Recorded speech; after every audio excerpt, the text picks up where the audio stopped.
Well, hello and welcome to Raider HQ After Dark. I'm your host, Raider. And congratulations, Jackie, on posting your first real YouTube style video on Monday. I hope people like it. Today I will try to track that down. MCM, if you can track down Jackie's YouTube site and post it for Nurse Jackie. We'd like to help everybody out if we can, or if I'm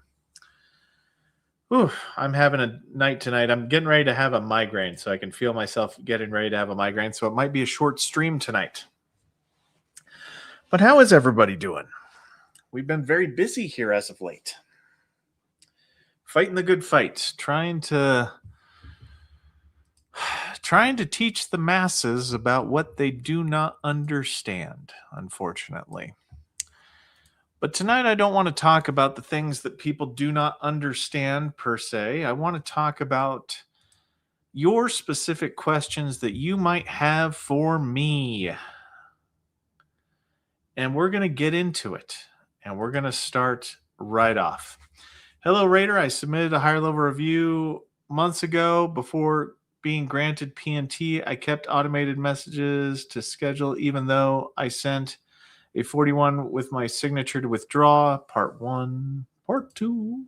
A few days ago, you said to schedule it, but to tell them that you withdrew the claim. I did this, and they canceled the conference, but the claim is still active on VBA apps. Thoughts? I would just call into the 1-800-827-1000 number and just be like, hey, look, can I get somebody to humanly withdraw my claim? If not, try to get a Vera appointment, because they have access to be able to cancel claims. At least a few of them do.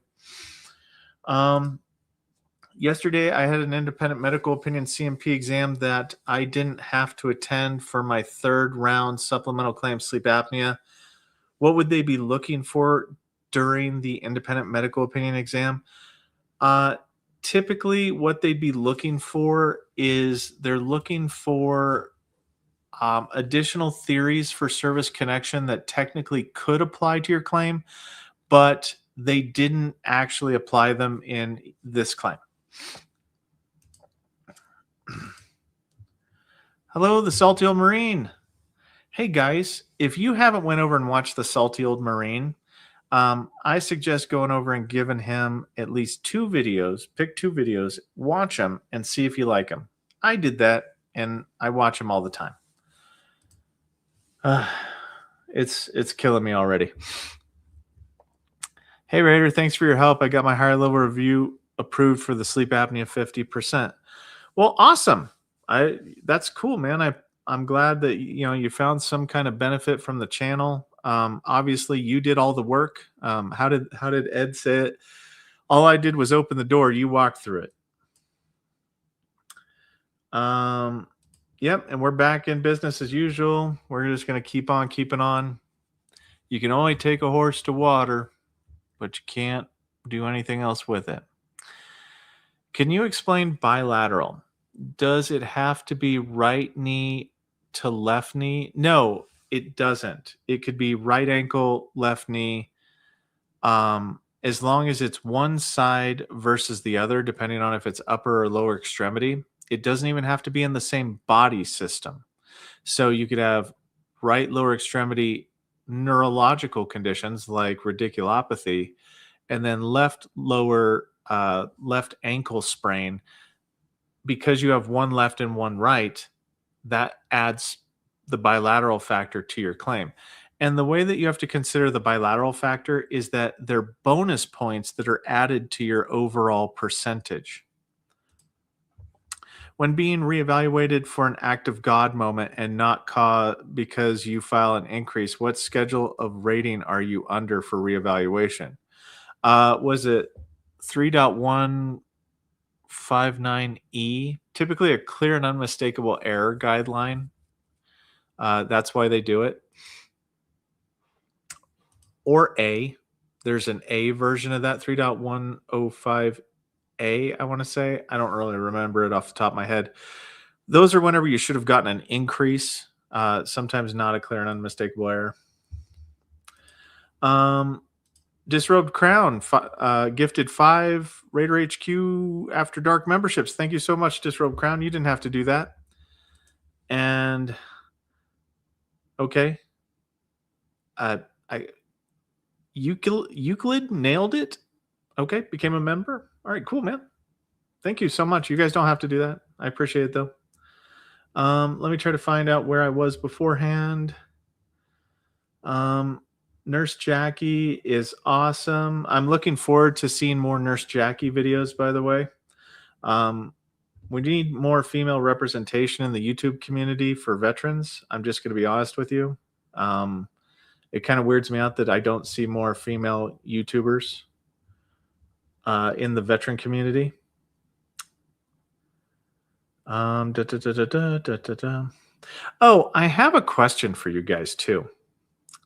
While you guys are here and you're kind of a captive audience and all, what would your thoughts be if I became a VSO or something like that? What would you guys like? Let's say in the future, hypothetically in the future, I went and became a VSO. Would you guys be okay with that? I mean, is that something that you guys are okay with? Sorry, I have a claim for a veteran who has renal cancer, and it has been sent back to the examiner twice. We filed in August. I'm getting a little frustrated. I get that, MCM, but honestly, we have to let the situation play out, because there is some kind of conflicting evidence or insufficiency with it. And if it was to be rated now, it would be premature and it would probably be readjudicated anyway, which would cost a lot of time.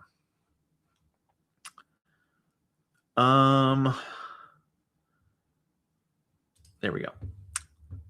I had my right knee and foot adjusted are rated just off my exit exam, but the nurse practitioner for my left knee said nope, not due to service. And that might be true. So there might be grounds. So this is where a lot of veterans typically stop and they're like, oh, you said no to me, I'm going to stop. Not fully knowing that the left knee could be secondary to the right knee.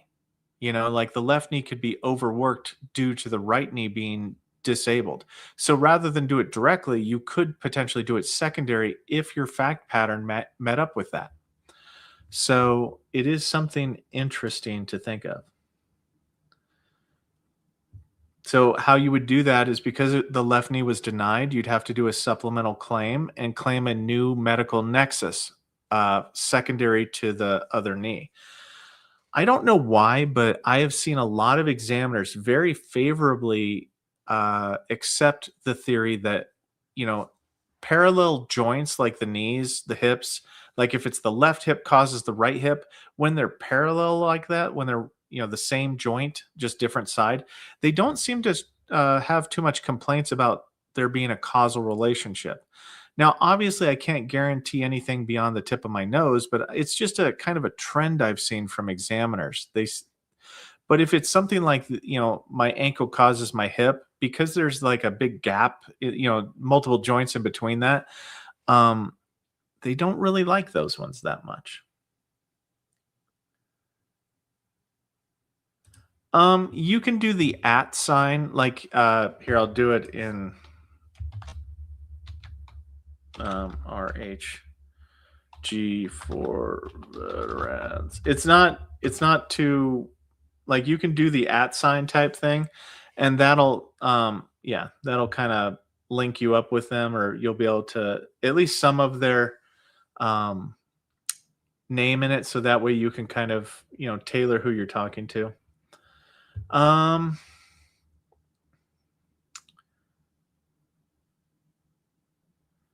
just looking at questions.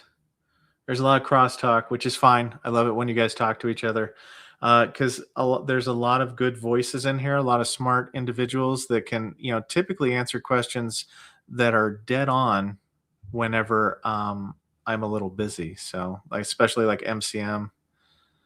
Hello, Raider. I submitted Oh, okay. I already did this one. So I accidentally went way too high. Okay. When a TDIU claim is approved, is there ever a circumstance when the effective date would be further back than when the claim was submitted? Yes, Craig, there is, because TDIU claims are actually a claim for increase on your service connected conditions. Because of that, they utilize 38 CFR 3.400 into how the effective date is determined. So, because they're treated like an increase, if you lost your job within 1 year of the date of claim, that's the indication when you lost your job is when your condition got so bad. Like that's a change in circumstances of your condition. So they can go further back under the premise of the effective date being controlled by 3.400. So go ahead and look that up. I'm service connected for hearing loss, tinnitus, TEM, surgeries, and have been diagnosed with vestibular hypofunctioning. I have good advice from my claim, except for Nexus, and wondering what your thoughts are. Um, it might be due to TERA, like toxic exposure risk activities, if chemicals could have potentially caused it. Um, I don't know if it could be secondary.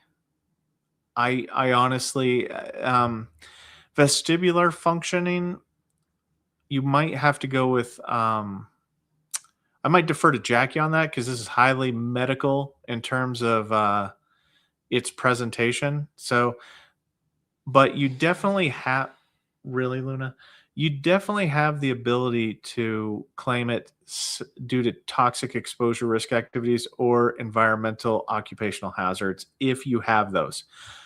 If you're going to go that way with it, one of the things I suggest is figure out what chemicals you are exposed to that the VA has conceded that you were exposed to and see if there's any correlation between them.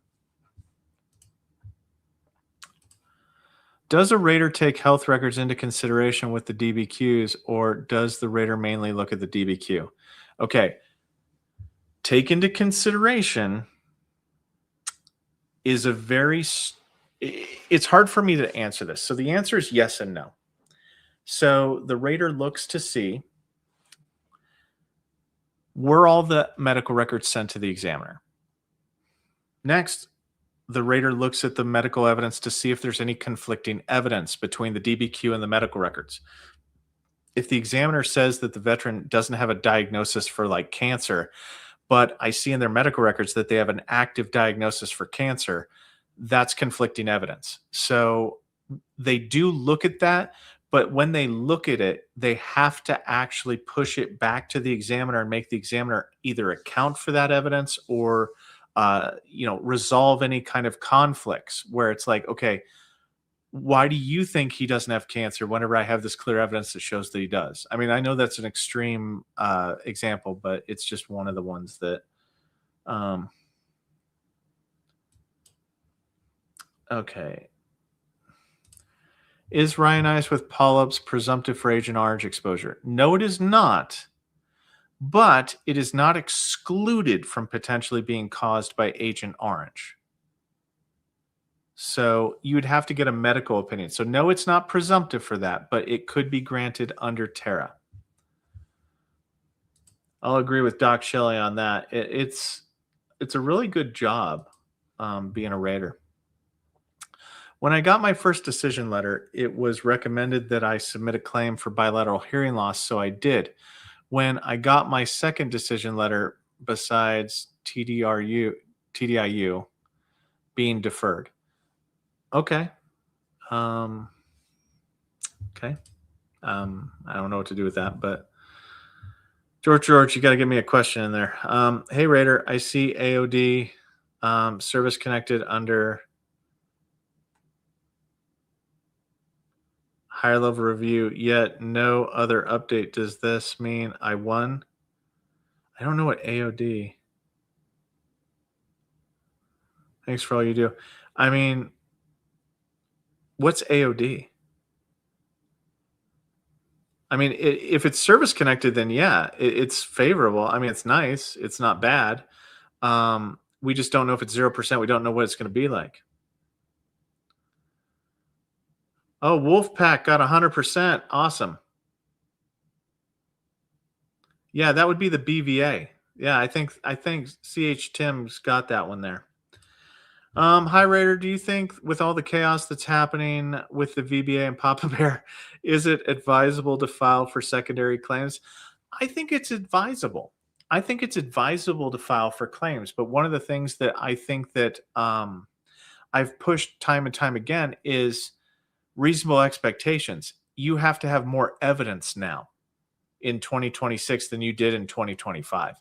So as long as you have all the evidence, but you need to just make sure that you're picking the right theory for service connection, organizing your evidence in such a way that there's no confusion, making it to where there's no reason for them to doubt your evidence that you're providing. Like if you're doing a buddy statement, you're showing how that buddy could have known that information, like doing all the dress right dress stuff. Okay.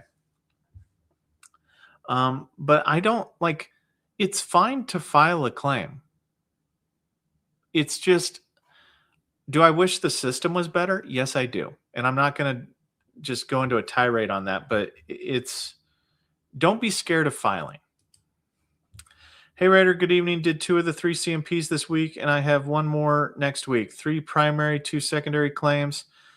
Should I upload a 21 or 4130? Wait, 2148 and ask them? 4138 is what it is, and ask for a long form narrative of any denied claims. You can do that. It's not going to hurt anything to do that. Nobody will take offense to you doing a 4138 form, asking for long form narratives if possible. Just be respectful, right? Pretend like you're talking to me. Okay. If you treat me with respect, I treat you with respect, the same way with them. Staff members want to be treated with respect. You don't have to kiss their 4th point of contact, but just say, hey, look, could you please do this? This is why. Because the last time I was, I've been denied historically. I'm just going to give a random example. I've been denied historically, and I never understood why. And I would like to understand why so I can mount a good supplemental claim if I am denied. So it wasn't the bilateral hearing. Well, they use the numbers from the test I got on my tinnitus. Yeah, the form for hearing loss and tinnitus, they share the same form. So they do. So a claim for one is a claim for other. Yeah. They have to invite a claim like that, and it's just kind of weird, and I'll get to the super comments and whatnot here in just a little bit. I just want to try to get through as many questions as I can for you guys because I know that this is our weekly time. I do need to say thank you to Raider. Between you and the Veterans Benefits Knowledge Benefit website has helped me get to 90%. Awesome, Fatty Liver. That's cool, man. That's awesome. I'd love to hear that. You did all the work, which can I be honest with you guys for a second? When you guys thank me like that, it weirds me out a little bit. Like when somebody thanks me for their service, thank you for your service. I don't know what to do with that sometimes. So if I'm a little weird about it, I don't mean to be. It's just kind of very weird. So yeah, I'm thinking, well, I don't know. I've put in my paperwork for it, and I'm thinking about just seeing what happens in the future. I don't know, but if that ever transpires, I'll let you guys know. It would be nice. But at that point in time, I could okay. Yes, I would be bombarded with questions, but I'd be able to access VBMS. Can you imagine if I could access VBMS on your account or on your behalf legally and actually be able to see the information and not speculate based upon my knowledge and background, but to be able to actually truthfully know? You don't even understand how scary that would be for success. Like, that would be insane. Because I'm really good at the job. Hey, Raider, I see. Okay, I already got that one. I think you won. Can you have multiple bilateral factors added? Yes, you can. And every time, like, and it goes off evens. So, like for lower extremities, if you have a left and a right, then you get a bilateral factor. If you have another left, you don't get another bilateral factor. You have to have another right. So, every left and right, every pair of that, you get an additional bilateral factor.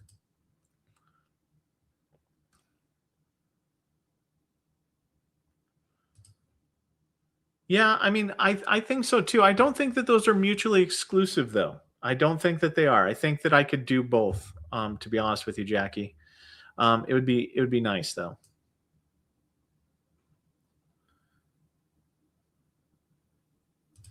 Okay, so his cancer has shown up in other areas, and it's not great. I just need them to get it done.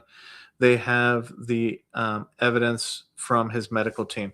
Okay, is the veteran on any kind of hospice, palliative care, or anything related to the cancers? Is the cancers terminal in nature?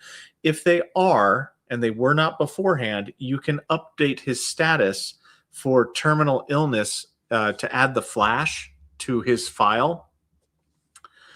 And if that's the case, then they will get that thing done quickly. There will be a rush on it. Da, da, da, da, da. Benny, sorry. My BDD claim is in the national work queue with my retirement date 1 March. Hopefully it gets assigned to you. It won't be assigned to me, bud. But it's probably sorry. My family's home and my dogs are loud.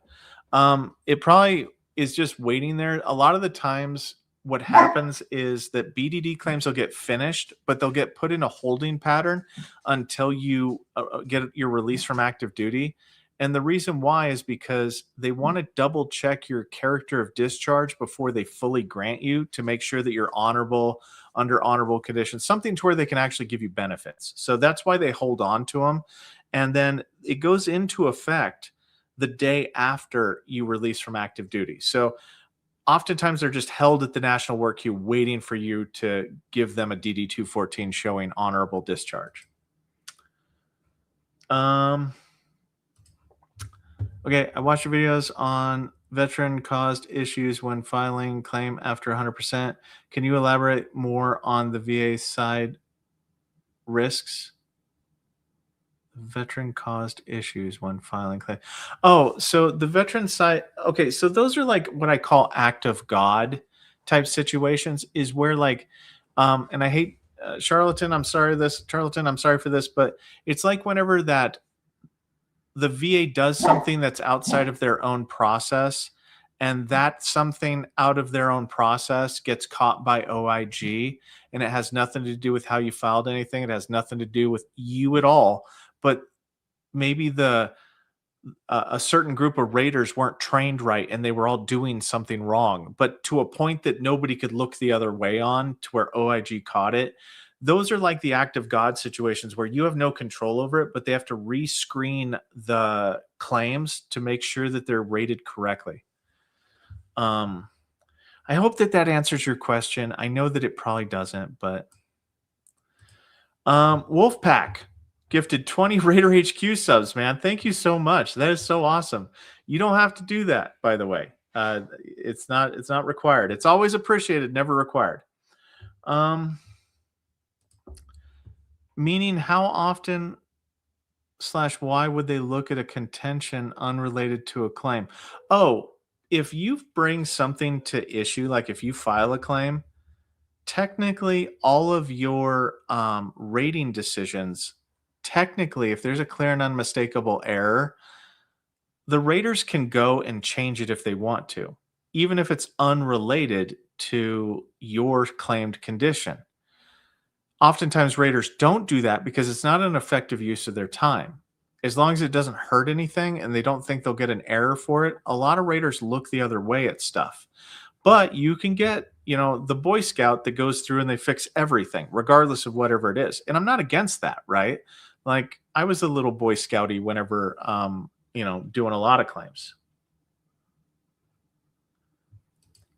Yeah, I love log cabins. I actually have a log cabin. And I love it.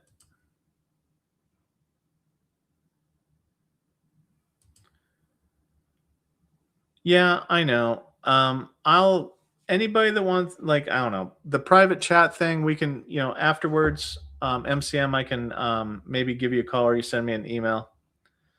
Same thing with Doc. Anybody that's like, whatever, I'll reach out to anybody. I don't.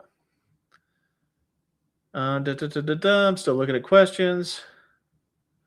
Okay. I was diagnosed with arthritis in the knee when I retired. Does that mean all of the other arthritis joints would be considered service connected? Not necessarily. If the joint in question was injured and your arthritis was due to what is known as post traumatic arthritis, so like you had an injury and as such you got um, arthritis in that joint, no, it's stuck localized to that joint. However, if you don't have any injuries in that joint that are shown and you have x-ray evidence of your knee arthritis, then yeah, it can technically be degenerative arthritis that can move to other joints potentially, but that's going to come down to your medical evidence.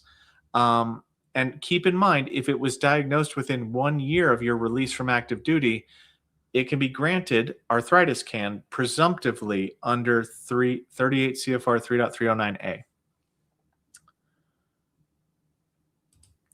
3.309A. Bob, if you lost your job before the date of claim and you do TDIU, as long as you lost your job within a year before the date of claim, you could potentially get your back pay to that date for TDIU. Mr. Raider. Now it's Mr. Raider. That was my father, by the way, Mr. Raider. Would the suicide of my best friend shipmate be a valid stressor for PTSD? If so, how do I prove it happened? Did or did not happen on the ship? Okay. Very serious conversation. I do apologize for, your loss. I'm sorry for that. So a couple of caveats here. Yes, it can be a stressor. However, you had to be on the same ship at the same time. And I'm going to guarantee you of something. If somebody passes away on a ship, that is logged somewhere.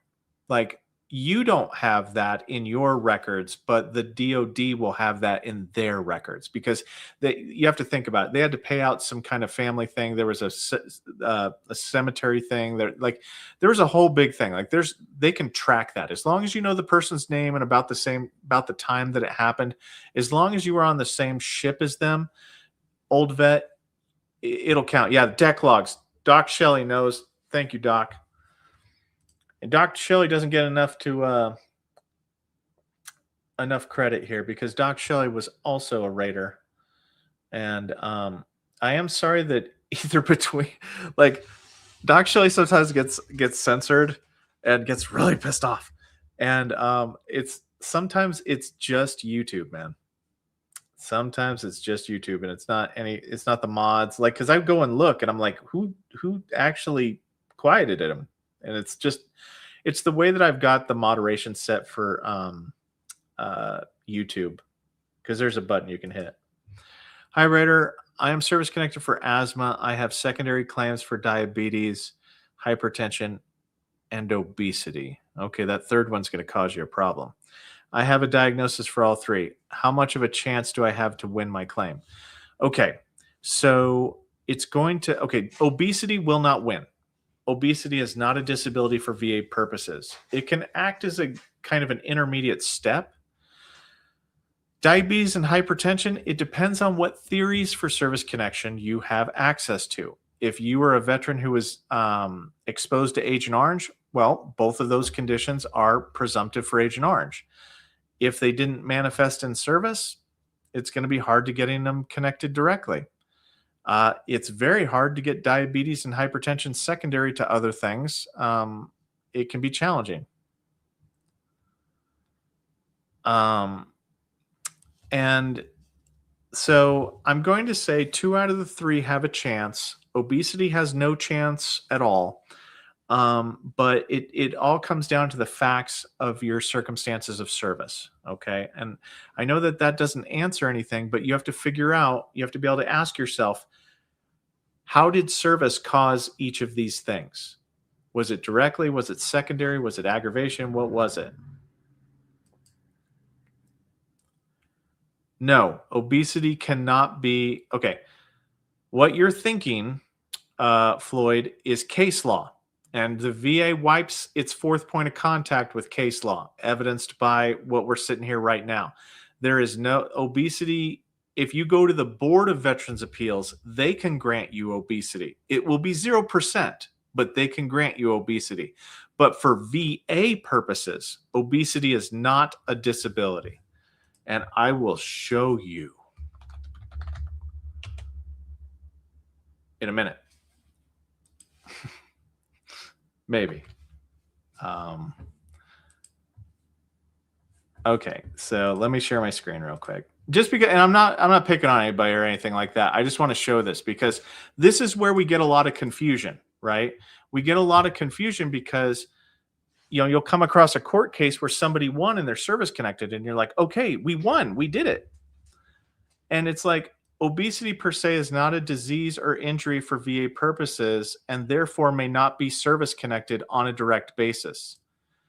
Obesity cannot qualify as an in-service event because it occurs over time and is based upon various external and internal factors, as opposed to being a discrete incident or occurrence, or a series of discrete incidents or occurrence. So it can't be directly service connected. So it can be an intermediate step for secondaries. So like my migraine or my PTSD medicine caused me to gain 50 pounds. I became obese. Once I became obese, I got sleep apnea. That's what we call the intermediate step. So obesity may be an intermediate step between a service-connected disability and a current disability that may be service-connected on a secondary basis. So that's what we mean, guys.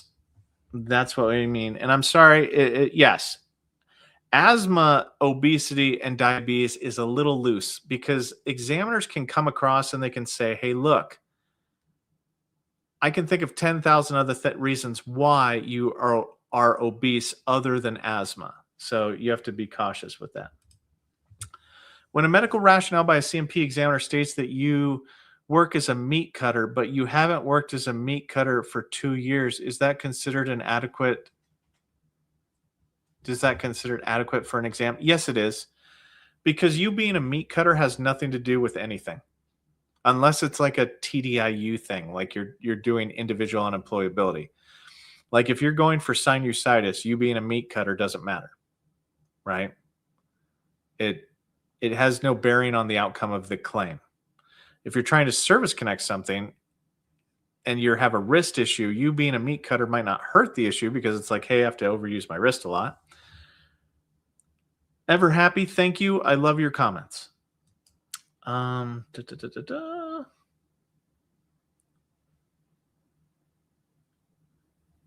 Okay, Brad.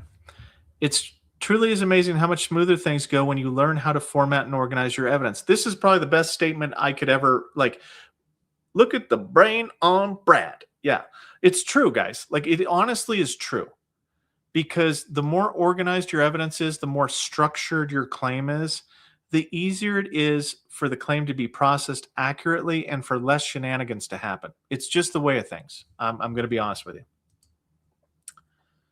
I've been diagnosed with a mastoid tegmen tear with, okay, which causes bilateral hydro. Okay, wow. All right.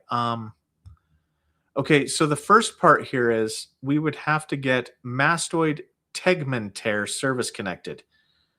How is your mastoid tegmen tear service connected? For you to develop the other things to get it connected. So unfortunately, you're going to have to figure out how to get that mastoid tegmen tear.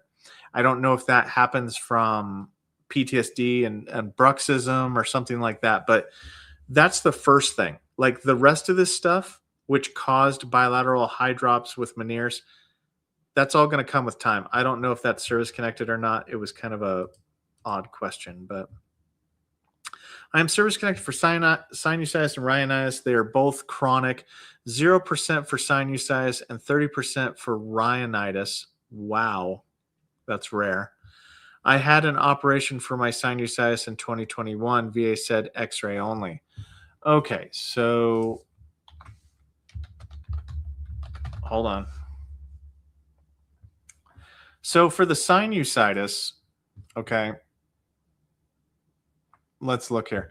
In order to be above 0%, you're going to need one of the two things here. You're either going to need incapacitating episodes per year with antibiotic treatment, or, and we've got this or right here, 3 to 6 non-incapacitating episodes per year characterized by headaches, pain, and purulent discharge or crusting. If you don't have these symptoms, you can't get higher than 0%. So it's either one or the other side of this or. And if you do have these symptoms, Carlos, you're going to have to actually like have them documented. So we need to make sure that those symptoms are chronic. Okay. X-ray and also submitted all ENT documents. I put in for an increase, but just 2 days after they came back at 0% again. What do you suggest? So if your symptoms have resolved, okay, because of the surgery, and this is the thing that we were arguing about with the YouTube community, is that the VA currently rates you based upon how you present at the examination. So if you don't have any of these symptoms, 0% is the maximum you can get. And I do apologize for that. I wish they would follow their own rules. I would probably, you would want to claim it under the TERA. I don't know what, hold on, let me look that up. Mastoid.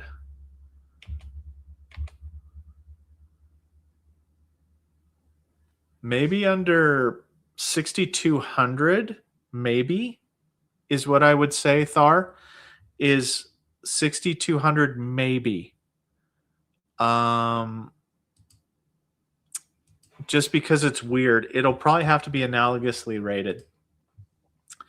During a TERA consideration from a PA, the TERA was denied, but the words more likely related to sinusitis were used. But I assume because I didn't claim secondary to sinusitis, I was still denied. Okay, classified. Is sinusitis service connected? If it is, I might do a higher level review and go, wait a minute, this says that I have a nexus here. I've got a positive medical opinion. The rater should have taken this into consideration because it's a positive medical opinion. Okay. So if you are service connected for sinusitis, then barring any kind of insufficiency, they should have service connected it with sinusitis. See, the way that raters have to rate, oftentimes the claims they get are soup sandwiches. Okay, the VSR did something stupid. Jackie, cover your ears.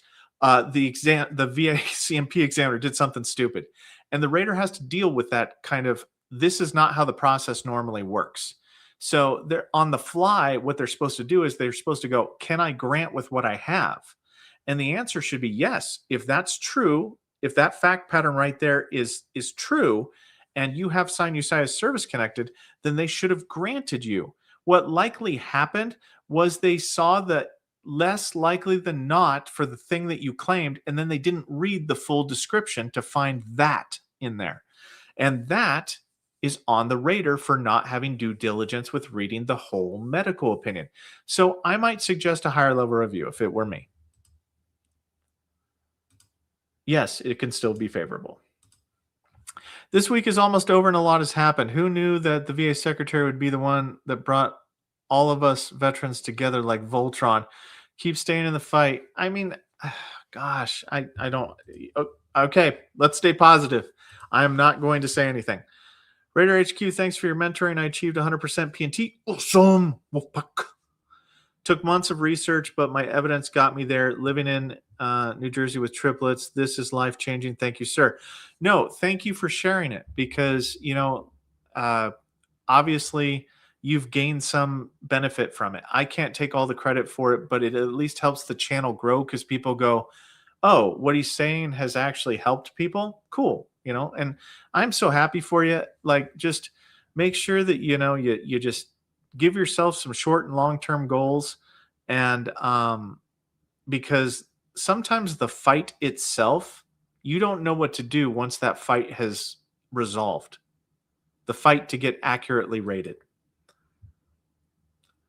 Yeah. I know I'm being paranoid like a lot of veterans right now about my rating I've had for a while. When a rater gave me my rating, was it also double checked before I received it like a senior rate? No, nope. The rater typically is the senior person, which is really weird because think of it like a triangle. You've got the VSR who collects all the evidence to include the examinations. You've got the rater who is at the top of the pinnacle. Okay. They make the decision based upon the evidence, grant, deny. I mean, it's typically just a drop down, whichever one it is, but still they have to review the evidence to make sure it all lines up.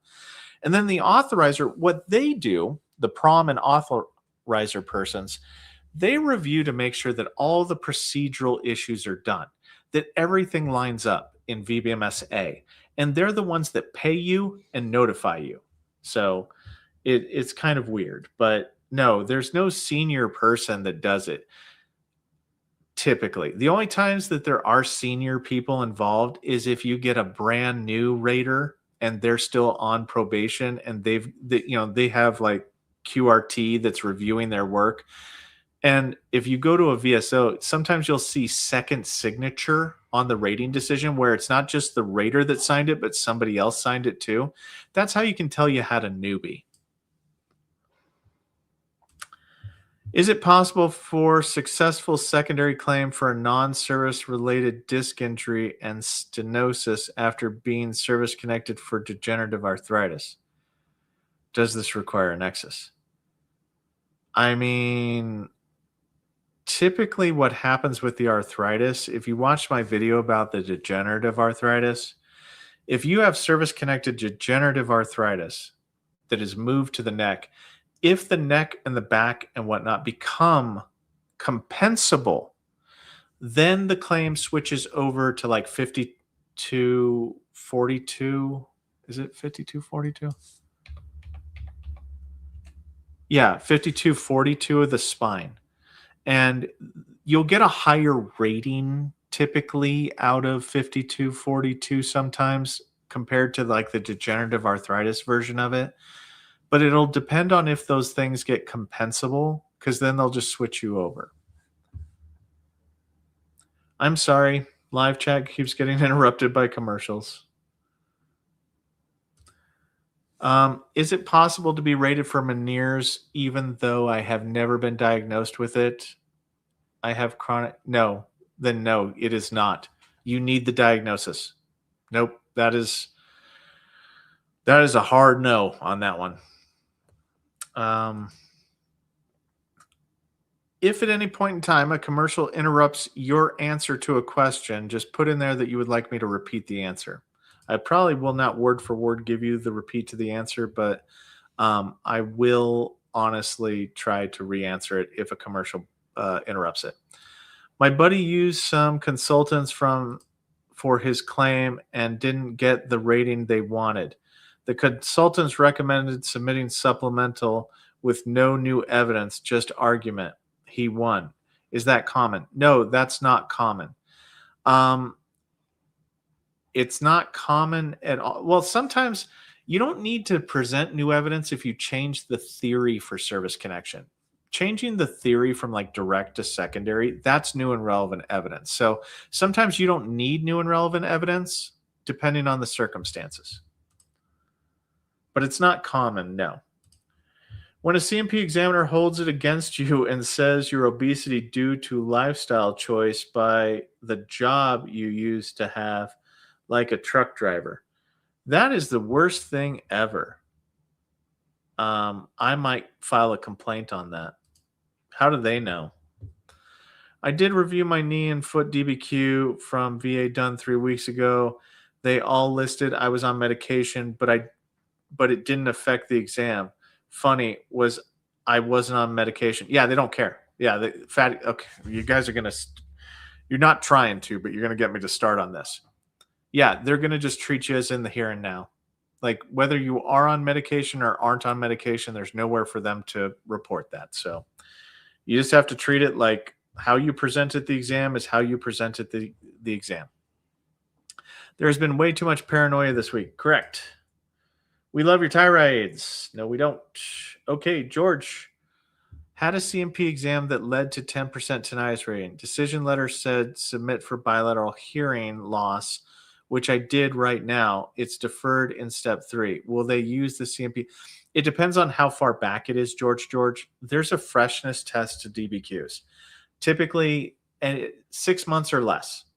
If it was done within the last 6 months, they technically can use it, but sometimes they like to do another one and it won't hurt anything. And it won't interfere with your tinnitus at all because you're already service connected for tinnitus and there's nowhere for it to go. So they won't even ask about tinnitus.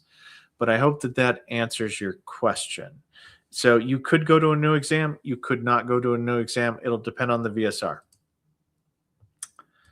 Back in 1993, I applied for obesity and was denied. I know now that obesity is not claimable. I put in sleep apnea secondary to my mental health conditions using obesity as the intermediate step. That's going to be the strongest approach, John, depending on your circumstance. So if you're like a $120, it's probably not going to win the day for you because you're probably not obese. But if the fact pattern lines up to where you can point out, like, my kind of litmus test here is, can you explain this to your neighbor and have them go, oh, that makes sense? You know, that's how you describe it. You describe it like you're describing it to somebody that you know. Like, hey, look, if you look right here, I weighed this much. Then I got this mental health thing. And if you notice, if you look in these medical records right here, I started gaining a lot of weight whenever I started this medication. I went up this much, this much, this much over a short period of time, you know, and then I became obese. And on this day, I became obese. Sometime after that, I got sleep apnea. Like, if you explain things like that and show your work, right? You cite things, you show things, it's going to end a lot better for you because it just increases the likelihood of, you know, the examiner matching up what, you know, your belief about how you got your condition. The examiner's more likely to go along with that if the evidence steers them in that direction.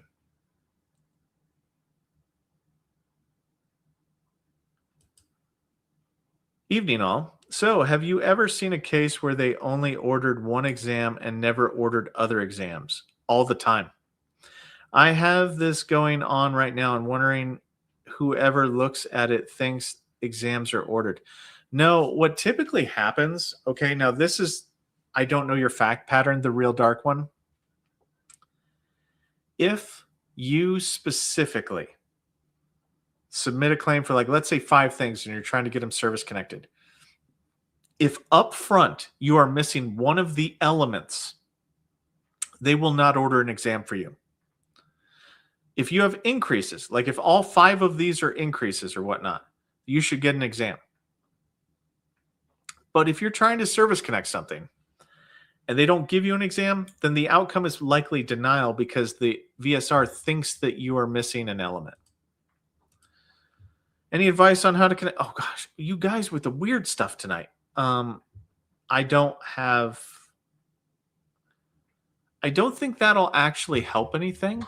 Let me try to look that up. I've seen Peyronie's or Peyronie's. I don't know off the top of my head. I mean, that I'd have to. That's more than I want to take time for. So I do apologize with that one. Hi, writer. First filed OSA in 1024, denied in February 25th, but fought with new evidence on 1025. I got granted with effective date on 1025. Thoughts on the effective date? Okay, the way that appeals work, okay, they use a different 38 CFR than increases do. So,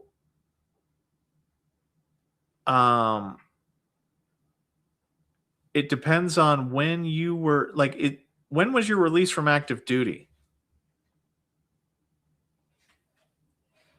Because that could factor in.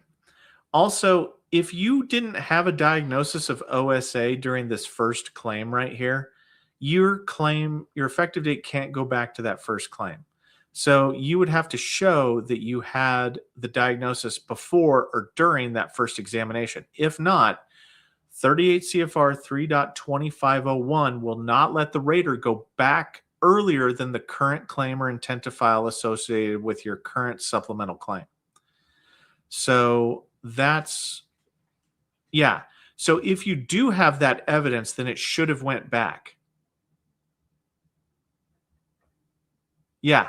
So HTX, yes, I would fight this tooth and nail. I'd probably do a higher level review and say, hey, look, I had the diagnosis. It's been continuously pursued.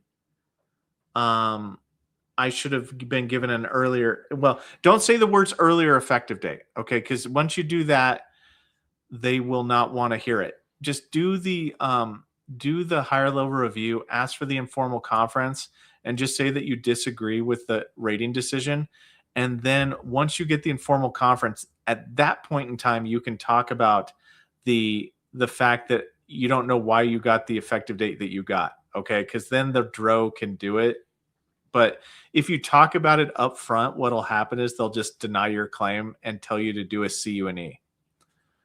All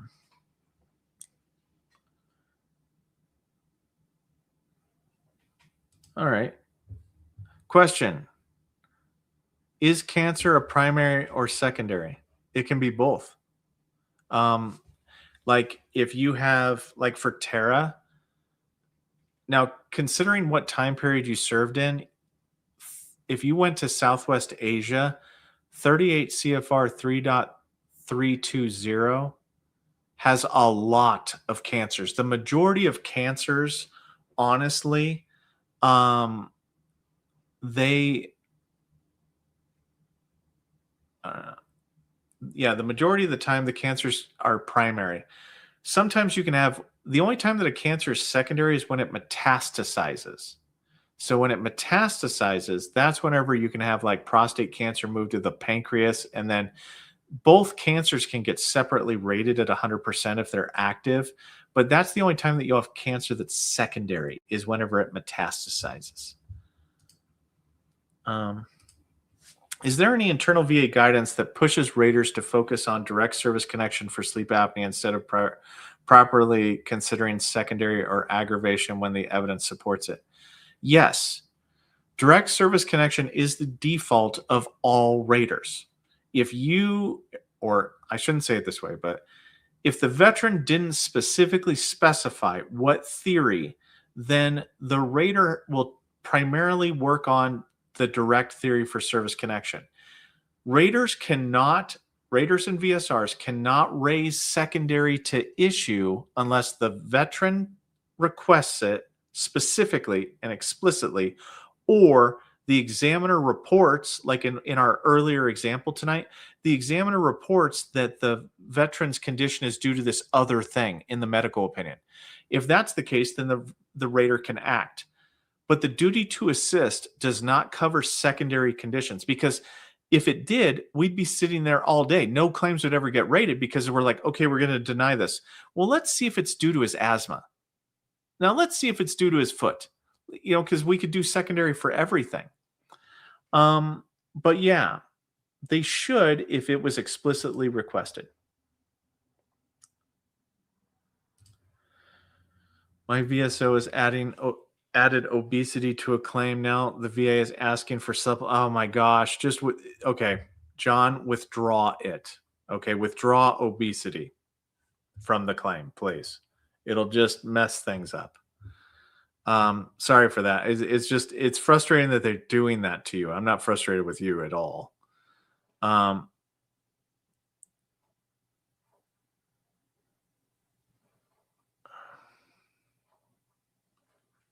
Okay, thank you, Nathan. Yeah. I figured that's what it was, but I don't think you're going to, like, there's no additional benefit for it, Nathan. Fatty liver. Yes, I did do the work, but you provided the knowledge and the education I needed to be successful. It's like thanking you, your training officer. Okay. Okay. Crosstalk. All right. Raider, another one of my vets got 100%. Thank you for your service. You're killing me, Robert. But seriously, thank you for just putting out the knowledge and showing where to find the proof. And that's what it is, right? I had somebody, was it yesterday or the day before? I mean, they said nasty things to me, but I don't do this for personal gainish. I mean, I do get a little bit of money. Like you guys obviously give me, you donate money and whatnot, which is cool. And you don't have to do that. But I do this to try to give back. So this is my altruism. I'm trying to give back. That's why I'm not doing anything weird. But it's kind of why I'm not taking the money per se. Because I have people, like, I don't want to name drop or anything like that, but there's a company that keeps emailing me to want to partner with me, and I'm I've been kind of, my answer is no, right? Because I don't feel comfortable with that with you guys. I think, as you guys have noticed, we've had a lot of positive effects from me just giving you the information and you guys going through the process like normal. And that's the way I want to keep it, right?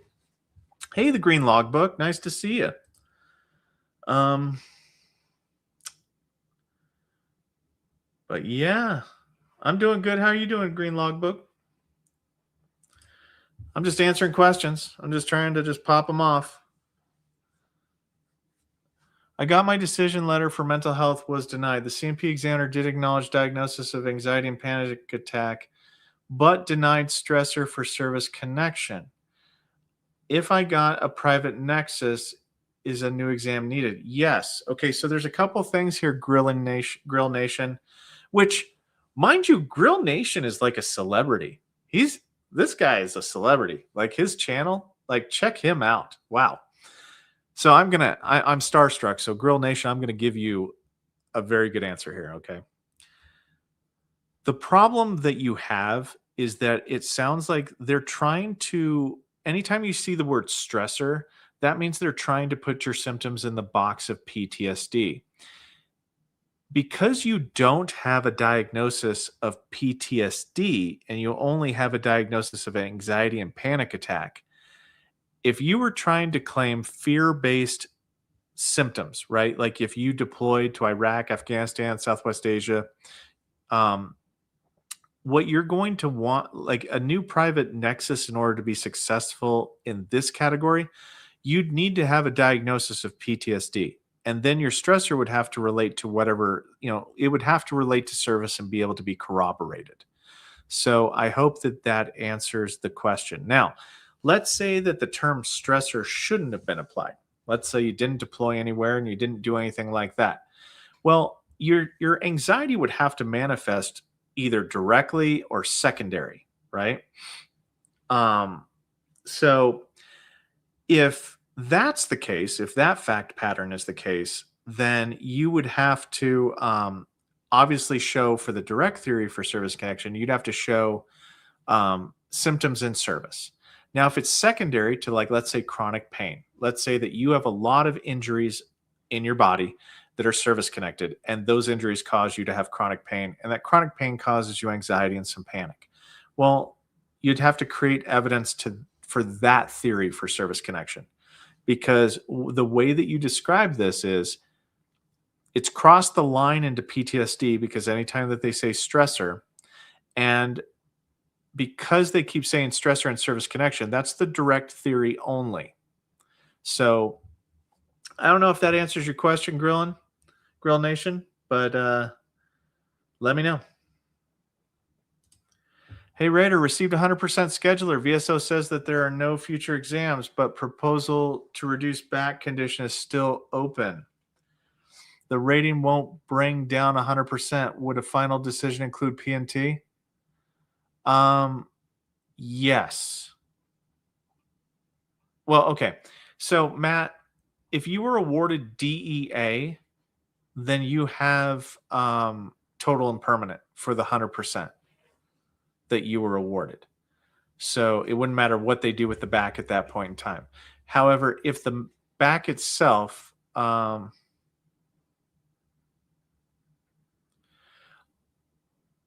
the back itself at some point in time would cause the rater to potentially drop it below to where you drop to 90, then the back will be at issue until it's resolved. So you won't get that PNT until later.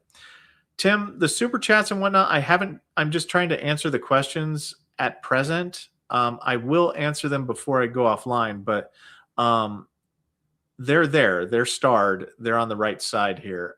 If I click on them, I'll lose my place, unfortunately, and that's kind of where why I'm not clicking on them. But I'll get to them here in just a second. I want to round the horn.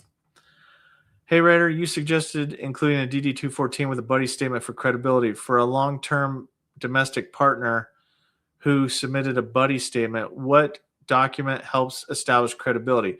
If you live in the same place, maybe having a deed or some kind of lease agreement, rental agreement, showing both your names on it that you live at the same place would help provide the VSR and the rater specifically information showing, oh, they live together. That's how they would know that, type thing. Okay.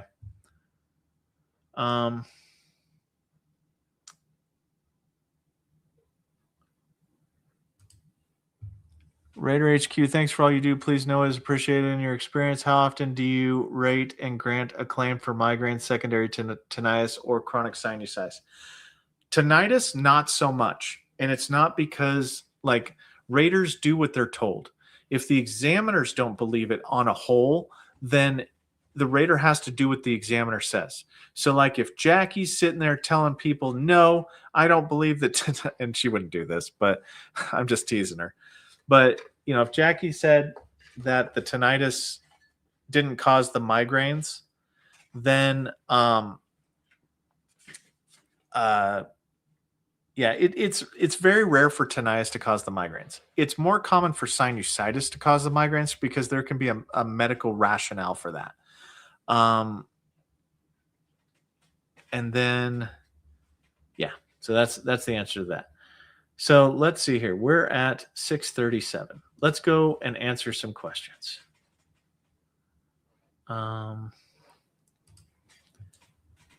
Three higher level review 3 days ago, 1 hour appointment to discuss 2 likely duty to assist errors. Droz seemed against any dialogue. Only listen. I avoided stories and stuck to facts. The call was only 13 minutes. She wouldn't provide a name or office citing PII. Odd. It is odd. I mean, typically what you're doing, Tim, is you're trying to establish the fact that, whether or not you have to prove that the rater didn't do something they were supposed to.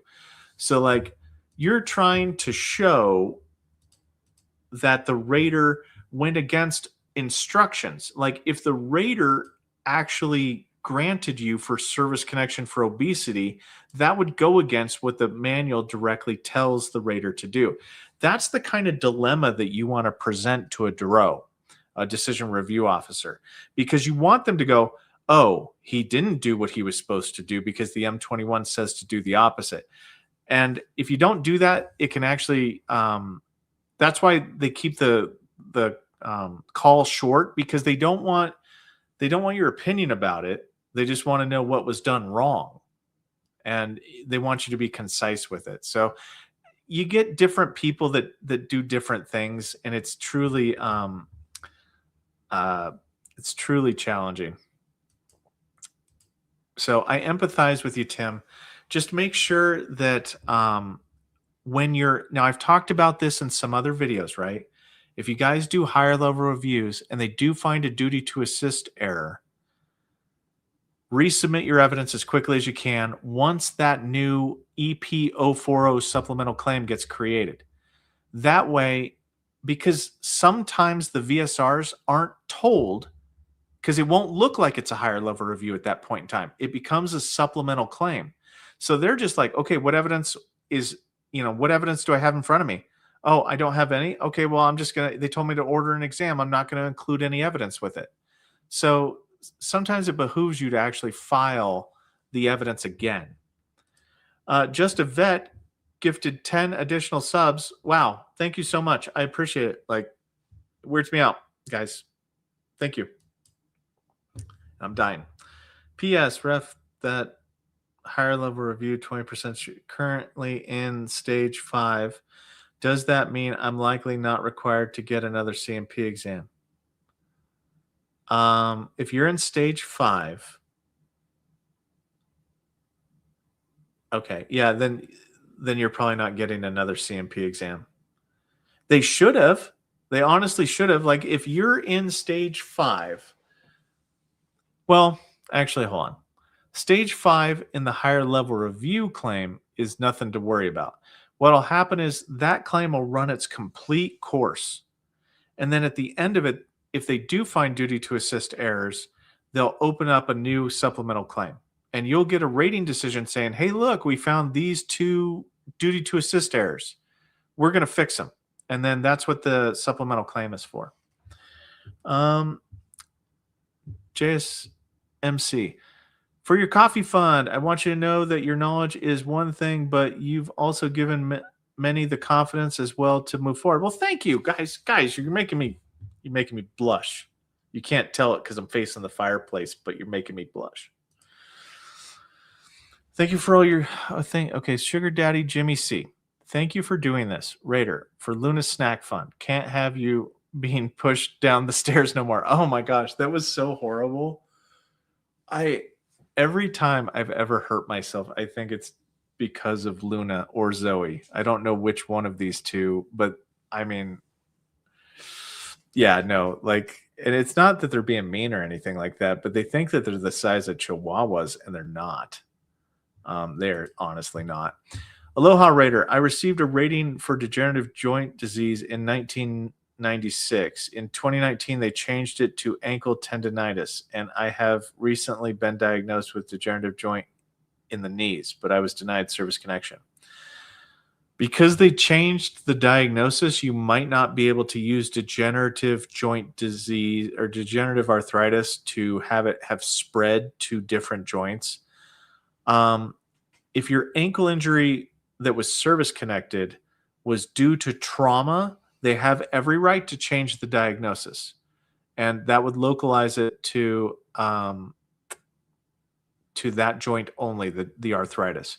But if it was truly degenerative joint disease with no trauma to the ankle, then I don't know, I might challenge that. And finally,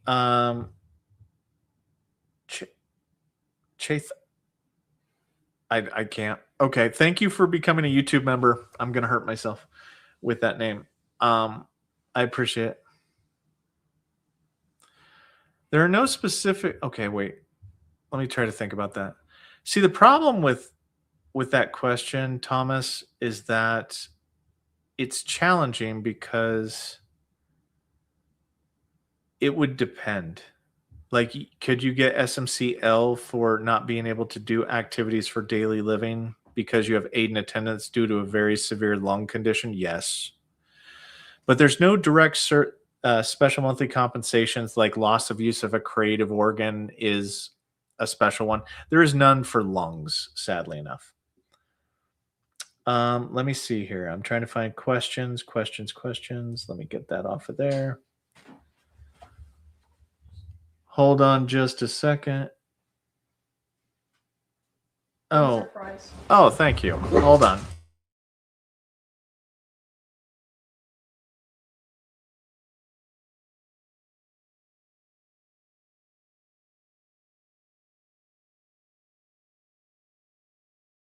Sorry, all my children just came in, so hold on just a second, guys. I apologize.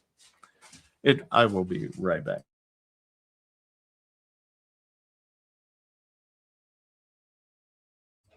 And dogs and children. All right. So I just got oh, I know Zoe. Sorry, guys. I just got my wife sent the kids in to let me know that I do have to go to dinner soon. So unfortunately, I will probably have to cut it short soon. Let me try to find.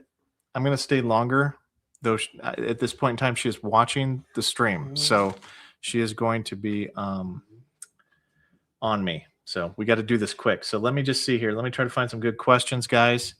If you are granted OSA due to mental health with obesity as the middle step, but then lose the weight, it doesn't matter. That does not matter. That will not be held against you. Because once you get sleep apnea, it's something that you have at that point in time. What effect do rebuttal letters have on a decrease of a rating COPD over PFT results under 5-year service. A rebuttal letter doesn't do anything. It's going to be the hard, fast lab findings, to be quite honest with you, jack of trades. You can't debate your way out of a PFT. A pulmonary function test is what it is. So you can't debate yourself out of a pulmonary function test final results.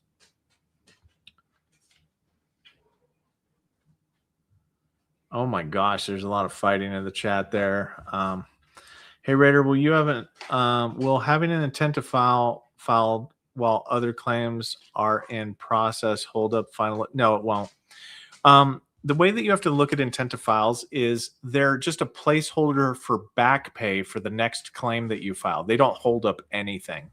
And once you have an intent to file and you file a claim, it uses up that intent to file. So you would have to file another claim the day after you file that claim in order to establish an intent to file for another future claim.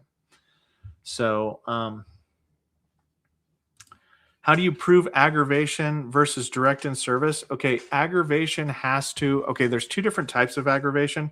There's 38 CFR 3.306, which is aggravation of a pre-existing condition, at which point in time you have to have it on your entrance exam that you had the condition or medical records dated before service that you had the condition. Let me tell you, you don't want aggravation under 38 CFR 3.306 because I'd rather have direct because I get the full benefit. If I have aggravation, then what they do is they take the manifestation of symptoms at that time when you entered service and subtract them from whatever rating percentage you have now. Which, it can be challenging. Let me see here. If you're going to apply for sinusitis increase, do it before they approve the rating table changes. Yeah, sinusitis. I haven't heard much about that, but yeah, I'm eating a French fry right now. Thank you for your service you provided to the community. Do you have any experience with? I do. I have some experience with those. Yes. Email me. Hello, all. I find the DIC form difficult to fill out, and even more so if my wife has to do it. I contacted my VSO, and he informed me I must have passed in order to have help. Your thoughts? Yes, DIC is whenever it's death indemnity compensation. So what happens is you can't front load that document. The spouse, typically, after the veteran passes, has to file that form to create an EP 290. It basically to become a substitute claimant. Because the veteran is passed, they become the claimant. And that's what happens is when they file that form, it's allowing the VA to review to see whether or not they are in fact a qualified dependent to get DIC. So yes, it is done posthumously, like you have to have passed away before the spouse can do it.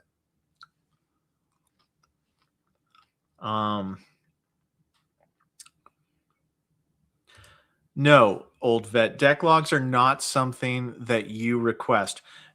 You have to, whenever this is in reference to the PTSD comment, you need to notify them of when, where, and how. So like what ship, what time period, and then the VA will send off for what is historically known as a records research request. So they'll send it off to big DOD and say, hey, look, can you guys find this person's name and whether or not they served on that ship and passed away? If they can, then it comes back and that gets, your stressor gets verified that way. So I hope that helps you. And it's okay, guys. I'm going to stay on for probably about 10 more minutes and then I got to get off of here or else she's going to get me. Not that that's a bad thing. She's a very nice person. Very nice person.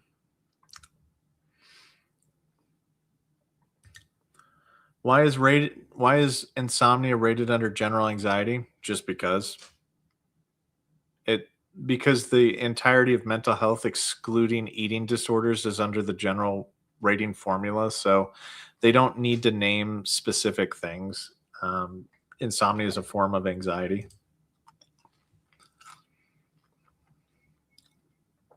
Let me scroll down here a little bit more. Let's scroll, keep scrolling. I did a higher level review for fear-based PTSD effective date. I didn't get an additional year based upon the 21 liberalizing law. Was this a mistake? You had to have, okay, so just a vet, you had to have the diagnosis before 2021. As long as you had that, then I disagree with them because they violated the liberalizing law at that point in time. But that's the requirement. You had to have the condition prior to the PTSD prior to 2021, the specific date. And so that's weird. I might do a supplemental claim or a CUNE. I might do that.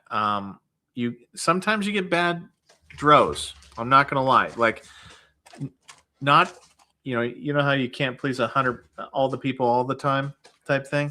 You can't have good, like, everybody can't be the best at their job. So you probably just got a bad DRO.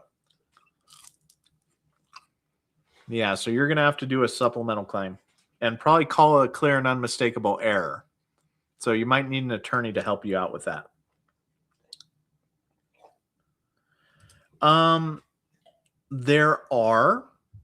It's under 38 CFR 4.29 and 38 CFR 4.30 for hospitalization and convalescence. That's the word you want to search for in the M21 manual.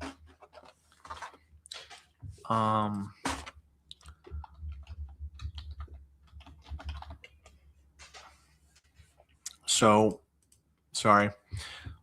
And I know you can't see it, guys. I'm sorry. But convalescence, like of ratings following extended hospitalization, it's all under the term convalescence. So just look that up in the manual. Just a vet. Yeah, if you just filed your higher level review, then do the informal conference and just point out the the facts that matter in that higher level review is the fact that you were diagnosed with PTSD in 2013 and it's a fear-based PTSD. That's all those are the two factoids that matter to you. And holy crap, hold on.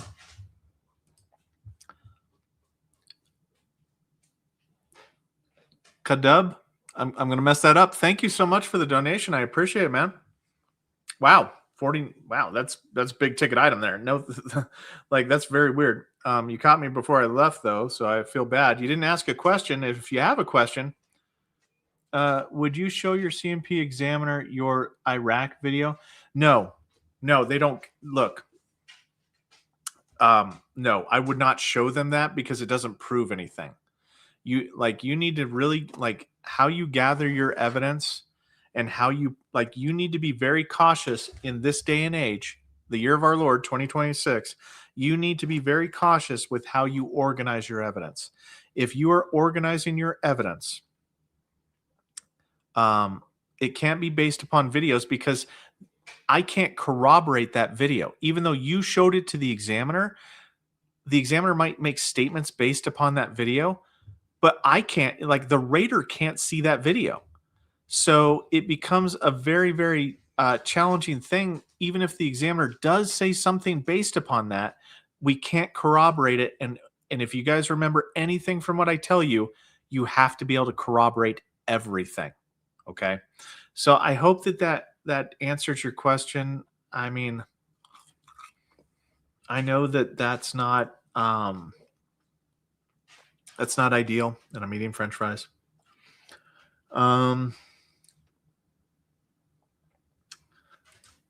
And thank you. Thank you for the support, everyone. I'm over the moon with it. Now, I just hope one day I can become as big as Grill Nation. Man, that dude's got so many subscribers. It's insane. But Okay. Now, I'll take this as a serious comment, but pictures can't be corroborated. So the only time that pictures can be corroborated is if you take a picture of, say, like a prescription. Okay. If you take a picture of a prescription and you submit the picture to the VA, then the picture itself is a form of media, like how you're transferring the evidence to the VA. Like that prescription is there. We can see it. It's true. It's real. But the problem becomes, like, let's say I took a photo. Actually, hold on. A different thing. I've got a different thing. Hold on. Okay. Let's say that I send this picture in with my claim and I say, this is me. Come on, I'm sitting here.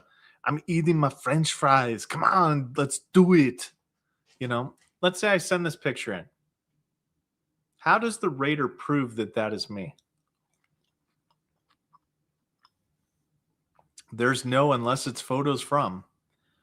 Like, it doesn't typically matter because it doesn't prove anything to the rater, right? Like, raters don't really care. And my dog is stealing French fries. Raters don't like anything that you're taking with a photo.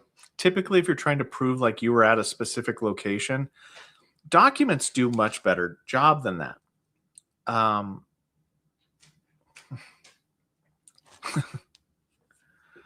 Come on, let's sit here and we'll do the weights. Come on, we'll be exercising. I can't do it tonight. Eating too many French fries. It's not a tumor. Come on. I was like, sometimes I'll get mad and I'll just start doing it. You know, like being in home, you know, or somebody comes over, so get out of my house. Come on. But the kids won't clean their room, you know. You're gonna clean your room, or we're gonna go outside and we're gonna exercise. I don't know. Sorry, man. Sorry. Let me try to answer some more questions. And I'm past the 10-minute mark and I just got a text message. So actually, guys, let me see here. Did I get all the questions here? I think I did for the payment questions. I might not be able to. So here's a channel update. Okay. Let me try to find this. I'm going to be indisposed Saturday the 28th. So I'm going to probably have to do the live stream on a different day than the next Saturday. I won't be able to do it that day. So to be announced on the changes for that. I kind of fibbed you guys. I told you guys I'd get the shin splints video out today. I did not do that. I actually postponed it for tomorrow because I'm going to take tomorrow off. I'm probably not going to answer any questions. I'm probably not going to heart any things just because I need a day off. Just some personal time like everybody else. You know, you need some personal time. So John Michaels, I'm getting ready to I'm getting ready to leave. So I'm sorry, John Michaels. But I'm going to take the day off tomorrow. But yeah, if you guys can like and subscribe to the channel if you like it. I like to, you know, if you're new here and you know you don't feel like you want to like and subscribe, you don't have to, but I'll keep doing live streams periodically every Saturday for sure, except for the 28th. Just to answer people's questions. It's good to get here 15 minutes before my scheduled time period because I'll answer questions sometimes beforehand. Yeah, there's 66 likes. Nobody likes this stuff. Come on. Who likes this? Who likes it? Honestly. But you do help me. Actually, that's a good statement.